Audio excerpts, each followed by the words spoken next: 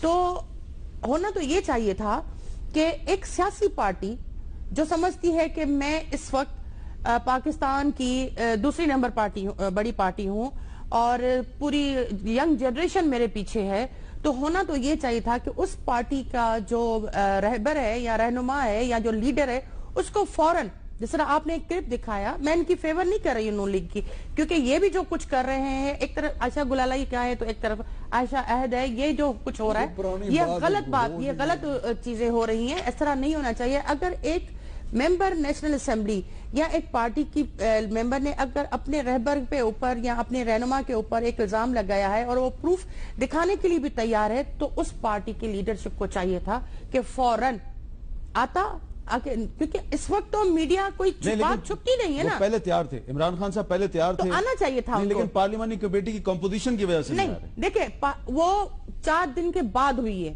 وہ 4 دن کے بعد جب نیشنل اسمبلی کا اجلاس ہوا ہے, یہ چیز نیشنل اسمبلی کے اجلاس سے پہلے شروع ہو چکی ہے, تو ان کو آنا چاہیے. کیوں سوشل میڈیا پہ ویسے تو وہ لوگ بہت ایکٹیو ہیں, دھمکیاں بھی مل رہی ہیں, گالیاں بھی مل رہی ہیں, پتہ نہیں کیا کچھ ہو رہا ہے, وہ خود آ جاتے ہیں آ کے کہتے ہیں, پی ٹی آئی کہتی ہے کہ نون لیگ سپورٹ کر رہی ہے عائشہ گلالئی کو, یا تو پیپلز پارٹی بھی سپورٹ کر رہی ہے. نہیں, میں پیپلز پارٹی کو, پی ٹی آئی کی ممبر کو سپورٹ نہیں کر رہی ہوں, میں ایک خاتون کو سپورٹ کر رہی ہوں, میں ایک لڑکی کو سپورٹ کر رہی ہوں. میں یہاں پہ یقیناً پیپلز پارٹی کی ممبر ہوں, لیکن میں ایک عورت ہوں, ایک لڑکی ہوں.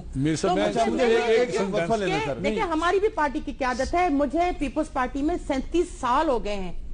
میں جب 9th کلاس کی اسٹوڈنٹ تھی تب سے میں پیپلز پارٹی میں ہوں. 88 میں ایم پی اے تھی, میں 88 میں ایم پی اے تھی, ٹھیک ہے, اور یہ میرا 3rd ٹینیور ہے نیشنل اسمبلی کا. اچھا, مجھے اگر آپ بریک لے لیں, سنٹینس کہنا ہے کہ جو کہتے ہیں نون لیگ سپورٹ کر رہی ہے عائشہ گلالئی کو, یہ بتائیں اس نے تو اکیلے پریس کانفرنس کی ہے, اور ادھر عائشہ کی تو پی ٹی آئی کی 2 بڑے زبردست صحت مند خواتین انہوں نے بیچ میں بٹھا کے پریس کانفرنس, صحت مند تھی نا وہ اس وقت جو میں نے دیکھی ہے. میرے خیال ہے یہ مناسب نہیں ہے کسی خاتون صحت مند دیکھیں گے کہ ہلدی ہونا بڑا اچھی. چلیں ٹھیک ہے, ایک وقفہ لیتے ہیں جی, وقفے کے بعد دوبارہ ملتے ہیں.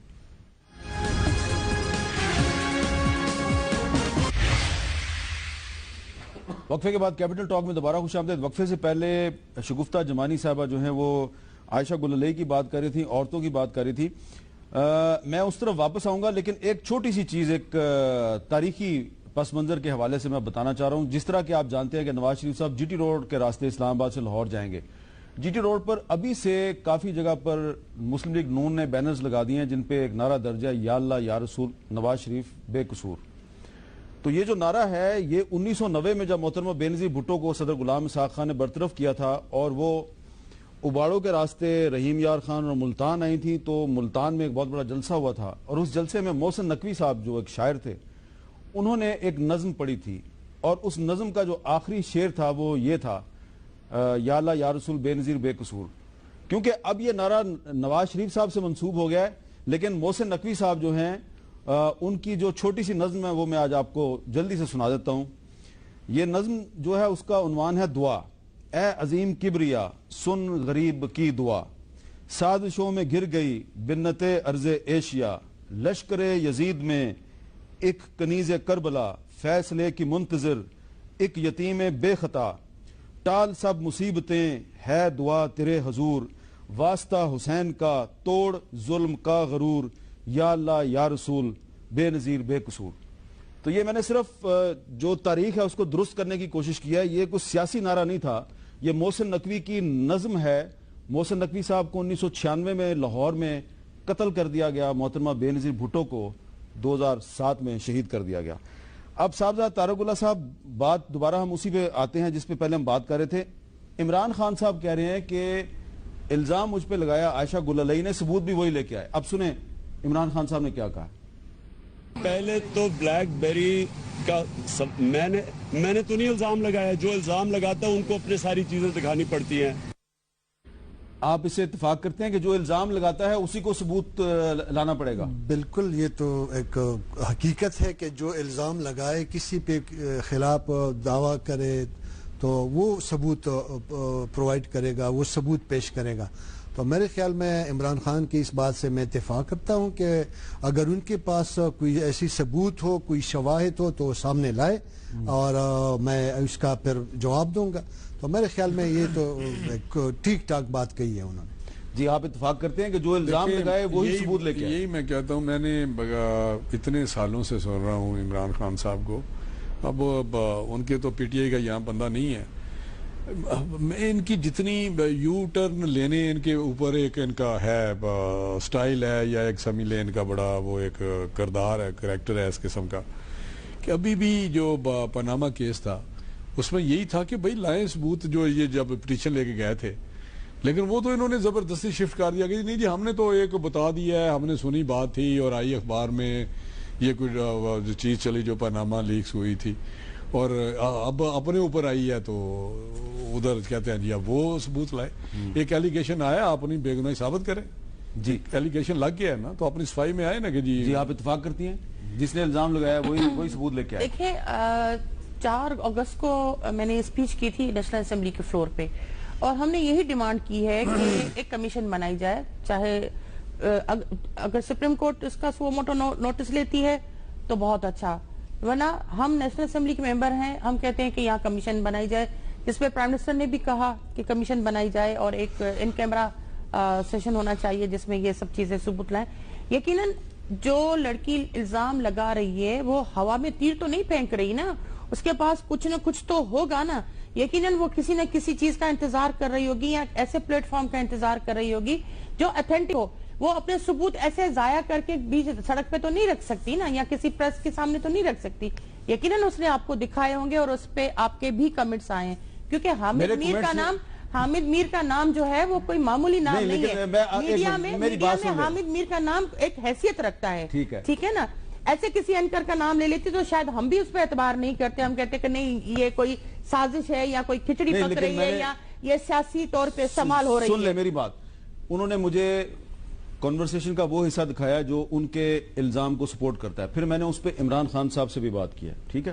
عمران خان صاحب نے مجھے کہا کہ میں نے اس کو کوئی بےہودہ میسیجز نہیں بھیجے، اس لیے میرا موقف یہ ہے کہ اس کی انویسٹیگیشن ہونی چاہیے، لیکن کوئی ایسا فورم انویسٹیگیشن کرے جو دونوں فریقین کے لیے قابل قبول ہو۔ تو ہم بھی یہی کہتے ہیں، ہم بھی یہی کہتے ہیں کہ نیشنل اسمبلی کا جو کمیٹی جو دیکھیں نا، ہر ادارے میں ایک کمیشن بنی ہوئی ہے، اور اس ملک میں آئین ہے، اس ملک میں قانون ہے۔ اگر آپ نہیں مانتے، ہم تو مانتے ہیں نا، ہم نے اس ملک کے قانون اور آئین اور کی بالادستی کے لیے